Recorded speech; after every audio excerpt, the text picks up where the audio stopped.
Vote चोर का ये ऐसा मुद्दा लेकर आए जो मुद्दा ही नहीं था। अरे मुद्दा तो ये है कि जो घुसपैठिए है हमारे देश के अंदर उसको निकालना है, जो मर गया उसका नाम हटाना है, जो पलायन हो गया उसको हटाना है। तो ये वोट चोर कौन सा हुआ? ये खुद ट्रोल हो गए। बिहार के अंदर जिस प्रकार से विकास हुआ है उसी विकास को देखते हुए जनता 4 कदम आगे है, हम सबसे 4 कदम आगे चल रही है सरकार, फिर से नीतीश कुमार की सरकार बनाने के लिए। विकास का जो एक पैमाना होता है वो जिस रफ्तार से बढ़ा पिछले 20 सालों में, वो पिछले 60 साल नहीं हुए थे जिस इस प्रकार से विकास। अच्छा, मतलब इन 20 सालों को अगर हटा दिया जाए तो बीते 60 सालों में ऐसा विकास नहीं, बिल्कुल नहीं। अभी मैं इस वक्त एक ऐसे विधानसभा में हूं जिस विधानसभा को लगभग 3 तरफ से झारखंड ने घेर रखा है, और इस वक्त मैं चकाई में हूं। ये बिहार में ये विधानसभा पड़ता है, लेकिन तीनों तरफ अगर आप देखेंगे तो चकाई विधानसभा जो है वो झारखंड के बॉर्डर्स पे ही लगता है, तीनों तरफ से। और यहाँ पे लोगों से मैंने देखा कि चाय की दुकान है, चाय की दुकान पे वैसे भी हमेशा भीड़ रहती है कि नहीं? तो हमने कहा कि लोगों से बातचीत की जाए, जानने का प्रयास किया जाए कि इस बार पूरे बिहार को लेकर के बिहार की जनता क्या सोचती है। अलग अलग विधानसभाओं में जाने का जो सिलसिला है वो जारी है। आपसे शुरू करता हूँ सर, क्या नाम हुआ आपका? मेरा नाम राजीव पासवान हुआ। राजीव पासवान जी, क्या लग रहा है इस बार बिहार में किसको देख रहे हैं? एनडीए को देख रहे हैं। एनडीए जी, क्या है? एनडीए देख रहे हैं, विकास एनडीए का देन है, जो कि आज पूरा चकचकाता सड़क देख रहे हैं। जो भी अभी आज जो भी है सब उन्हीं का देन है। अच्छा। हर चीज में एनडीए की सरकार ये होना चाहिए। आप कह रहे हैं एनडीए का सरकार होना चाहिए, एनडीए का देन है, लेकिन विपक्ष का कहना है कि नीतीश कुमार और नरेंद्र मोदी इन दोनों ने मिलकर के पूरे बिहार को बर्बाद कर दिया है। आप चाहे 60,000 करोड़ रुपए का घोटाला कर ले रहे हैं और जनता को मालूम तक नहीं पड़ने दे रहे हैं। तो दिखावे ना कि घोटाला कब हुआ है, कहाँ घोटाला है। अभी घोटाला दिखाएगा ना, दिखेगा ना घोटाला। तो जो घोटाला दिखाएगा कि कहाँ घोटाला है, घोटाला पहले हुआ था कि अभी हो रहा है घोटाला। पहले क्या होता था थोड़ा बताइए ना। पहले तो आप हम लोग तो उस बच्चे थे उस समय, जो पहले जो हुआ था। अभी यहाँ से हम देवघर जो जाते थे, अभी आधा घंटा लगता था देवघर पहुँच जाते थे, और उसमें दिन भर लगता था देवघर पहुँचने में। जम्मू जाते थे, दिन भर लगता था जम्मू जाने में। तो समझिए उसका किसका देन है कि जहाँ चकाचक सड़क देख रहे हैं। अभी 3 घंटा 4 घंटा में हम लोग पटना पहुँच जाते हैं। उस पटना तो हम लोग 2 दिन में पहुँचते थे। तो किनका देन है? वो तो एनडीए का देन ही है ना। एक बात बताइए ना, मोदी जी वोट चोरी नहीं करते हैं?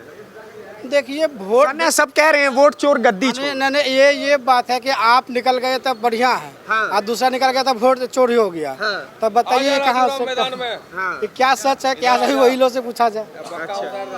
क्या कह रहे हैं सर, वोट चोरी हो रहा है कि नहीं हो रहा है? बिल्कुल चोरी हो रहा है। ऐसे सर क्या हो गया? ऐसे नहीं हुआ, क्या कह के झांसा दे के आया था केंद्र में। काला धन वापस आएंगे, क्या लाया क्या? मैं पूछना चाहता हूँ एनडीए के लोग से। बताइए, काला धन भी नहीं आया, आप कह रहे हैं बिहार में सब बढ़िया हो रहा है। नहीं, और इधर लाइए ना। एक रेल परियोजना है बटिया से झाझा, 14 साल हो गया। 2014 में शिलान्यास हुआ है, आज तक वो पत्थर नहीं रखा है। कहाँ विकास हुआ है? कहाँ विकास हुआ है? माने विकास ही नहीं हो रहा है, कुछ नहीं। बताइए अब बताइए अब। हाँ सर, अब जवाब भी तो लेने दीजिए। कुछ नहीं, जवाब कहाँ है वो लोग के पास? जवाब क्या देगा? हाँ तो सुनने तो दीजिए। अच्छा वैसे ठीक, रेल परियोजना क्या हुआ बटिया? ये इनको इतना ही पता नहीं है, कोई भी चीज लाने के लिए सबसे पहले राशि का जरूरत होता है। जब राशि आवंटन कर दिया जाता है तो काम होगा ही है। आज वह देखे वहाँ पर मिट्टी का टेस्टिंग का काम हो गया है। अब इनकी मिट्टी टेस्टिंग के बाद उसका काम ही चालू होगा, तो सबसे बड़ा पैसा आएगा तब ना काम होगा। कई बार काम ही नहीं हुआ, फिर देखिए काम हो रहा है कि नहीं हुआ, तो यहाँ से निकलिएगा तब देखिएगा काम हुआ कि नहीं हुआ। सर बताइए, काला धन वापिस पे एकदम बहुत बड़ा सवाल हो गया। खैर मैं बिहार स्तर पे रहना चाहता हूँ, काला धन तो बहुत, हम लोग देश भर की राजनीति पे चले जाएंगे। क्या कह रहे हैं बिहार को लेकर? नहीं, बिहार की ही बात करिए। देखिए, जंगल राज से उठ के हम आए हैं विकास की पटरी पे।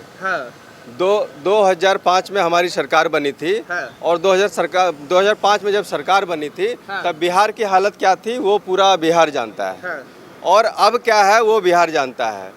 बिहार के अंदर जिस प्रकार से विकास हुआ है उसी विकास को देखते हुए जनता 4 कदम आगे है, हम सबसे 4 कदम आगे चल रही है सरकार, फिर से नीतीश कुमार की सरकार बनाने के लिए। विकास का जो एक पैमाना होता है वो जिस रफ्तार से बढ़ा पिछले 20 सालों में, वो पिछले 60 साल नहीं हुए थे जिस इस प्रकार से विकास। अच्छा, मतलब इन 20 सालों को अगर हटा दिया जाए तो बीते 60 सालों में ऐसा विकास नहीं, बिल्कुल नहीं। ऐसा क्या हो गया? अगर मैं आपके चकाई विधानसभा की बात करूं तो ऐसा क्या दिया गया एनडीए सरकार के द्वारा जो आपको लगता है कि विकास का स्तर है? देखिए, दिनों दिन जिस प्रकार से विकास का जो गति है उसको हम अगर देखें, आप पूरे देश भर में देख लीजिए। बिहार के अलावा अगर हम पूरे देश की बात करें तो किस प्रकार से सड़कें चमचमाती हुई हमारे बिहार के अंदर सड़कें हैं। बिजली 24 घंटे हमें मिलती है। इसके बाद अगर हम रोजगार की बात करें कि पूरे बिहार में भी रोजगार किस प्रकार से लोगों को नौकरी दी जा रही है। शिक्षकों की बहाली, नौकरी की बात करें तो तेजस्वी यादव तो बोलते हैं हम दिए हैं 17 महीना में नौकरी, 5 लाख नौकरी दी है। अरे वो तो चिट्ठी बांट रहे थे, फोटो खिंचा रहे थे। सरकार किसने? नीतीश सरकार ने दिया था ना। तो नीतीश सरकार की ही देन है। क्या लगता है सर, वो नौकरी का जो बात चलता है कि वो 17 महीना में 5 लाख नौकरी दिए, तो नीतीशो कुमार इधर से क्लेम करते हैं हम दिए, उधर से तेजस्वी यादव दिया इसलिए दिया है कि उसके पहले भाजपा समर्थन सरकार था। तो भाजपा के लोग क्यों नहीं बांटता था पिछुआ में बैठ के? अच्छा, इस बार एक और लोग क्यों नहीं बांटता था बैठ के? इस बार एक और वादा किया। तो उसमें शिक्षा मंत्री सर सवालों तो सुनिए ना। बांट रहा था। अरे आप जवाब दिए, हम सुने, आप सवालों तो सुनिए। तेजस्वी यादव इस बार एक और बहुत बढ़िया वादा किए हैं। हमको नहीं लगता कि बिहार में इससे बड़ा वादा और कोई रहा होगा। प्रति घर एक सरकारी नौकरी देने का वादा, लगता है आपको ये पॉसिबल है? एकदम बिल्कुल होगा। प्रति घर एक सरकारी, प्रति घर मिलेगा। वो जो कहता है वो करता है। ठीक बात। कहाँ गया सरकार? नहीं, अब्यूजिव लैंग्वेज हम यूज नहीं करेंगे। देखिए, अब्यूजिव लैंग्वेज बस यूज नहीं करेंगे। बाकी आप ताना मारिए चौधरी सरकार पे। पचमा फेल है। देखिए तेजस्वी सम्राट चौधरी पचमा फेल है। तेजस्वी यादव को सम्राट चौधरी का योग्यता सार्वजनिक करें। नरेंद्र मोदी का आ रहा हूँ, आपके पास आऊंगा ना। तेजस्वी यादव को यूं ही तेजस्वी यादव को यूं ही नौवीं फेल नहीं कहा जाता है। तेजस्वी यादव को नौवीं फेल इसलिए कहा जाता है क्योंकि वो उनको पता नहीं है कि 3.5 करोड़ लोगों को हम रोजगार कैसे देंगे, नौकरी कैसे देंगे। उनको बोलने में क्या लगा, उन्होंने बोल दिया। लेकिन 3.5 करोड़ लोगों को नौकरी दे पाएंगे वो क्या? उनके मुंह से इसलिए ये बात निकली क्योंकि वो नौवीं फेल है, उनको जानकारी नहीं है। इकोनॉमिक्स पढ़े हैं वो क्या? ये भी बोले ऐसे तो सम्राट चौधरी भी 5वीं फेल बता रहे हैं। कहाँ सर्टिफिकेट ये दिखा दें? फेल है मोदी जी, कोई योग्यता नहीं है सार्वजनिक करें। अरे सब फेल कहाँ? सार्वजनिक नहीं, मोदी जी की डिग्री तो सार्वजनिक है। मोदी जी की अरे आप डायरेक्ट वहां मत चल जाइए, हम बिहार भर की बात कर सम्राट लेते हैं चौधरी सर। अरे हम 7 हत्या का आरोपी है। 7 हत्या का आरोपी सम्राट चौधरी है। डिप्टी सीएम बैठा हुआ है। कहाँ अंतरात्मा चला ऐसे गया? तो सर ये भी बोलेंगे कि चारा चोरी का आरोपी आप भी हैं। तो क्या है? आरजेडी वाले तेजस्वी है क्या? तेजस्वी है क्या? उसका पिताजी ने लैंड फॉर जॉब में तेजस्वी का नाम नहीं। नहीं, लैंड फॉर जॉब में तेजस्वी का नाम लैंड नहीं फॉर जॉब कहाँ था? लैंड अरे चुनाव ये से इतना दिन पहले कहाँ था land for job? Land for job जो हो चुका है, अभी लैंड फॉर टेंडर है। आप अपने ज्ञान को सुनिए, जिसमें लैंड फॉर जॉब का मामला उठा था उसमें वोट चोरी पे ट्रोल हो गया ना ये लोग। तेजस्वी यादव और राहुल गांधी ट्रोल हो गए ना वोट चोर पे। वोट चोर का ये ऐसा मुद्दा लेकर आए जो मुद्दा ही नहीं था। अरे मुद्दा तो ये है कि जो घुसपैठिए है हमारे देश के अंदर उसको निकालना है। जो मर गया उसका नाम हटाना है। जो पलायन हो गया उसको हटाना है। तो ये वोट चोर कौन सा हुआ? ये खुद ट्रोल हो गए और पब्लिक समझ गई कि ये मतलब हम सबको एक बुड़बक बनाने का जो काम है वही ये लोग करने जा रहे हैं। तो जनता समझ गई, उल्टा इन लोगों के ऊपर पड़ा। नहीं तो कह रहे हैं वोट चोरी होता है। वही तो कह रहा हूँ, वोट चोरी कैसे होता है मैं बताता हूँ। कैसे वोट चोरी कैसे होती थी मैं बताता हूँ। पूरा पेटी का पेटी उठा के ले भाग लिया जाता था। जब जंगल राज था ना 2005 से पहले, तो पूरा पेटी का पेटी बक्सा ही चोरी हो जाती थी। तो वोट चोर तो उसे कहते हैं। आज की जो नई पीढ़ी है ना, जो अभी 20 साल के 25 साल के हुए, उनको पता नहीं है। उन सबको हम लोग बता रहे हैं कि पहले कैसे चोरी होती थी, वोट कैसे बक्से से जिन निकले।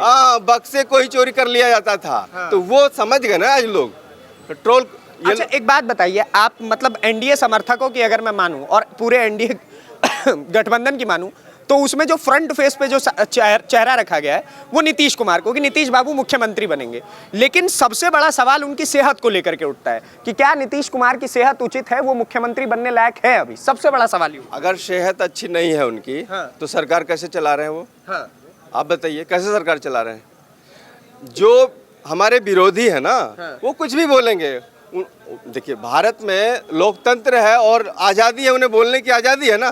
कुछ भी बोल सकते हैं वो, उनको बोलने दीजिए। लेकिन सरकार तो अच्छी चल रही है। आप जाइए ना, आप हमारी माता बहनों के पास जाइए, 100% नीतीश जी को सपोर्ट करने के लिए खड़ी है वो। तो वो तो बोल ही रहे हैं कि माता बहनें इसलिए सपोर्ट करने को खड़ी है क्या कि 10,000 रुपया खाते में जा रहा है। हाँ तो अच्छी बात है ना। रोजगार के लिए अगर पैसे उनको मिल रहा है तो अच्छी बात है। रोजगार वो खड़ी करेंगी ना। 2,10,000 रुपये उन्हें मिल रहा है तो रोजगार खड़ा करने के लिए।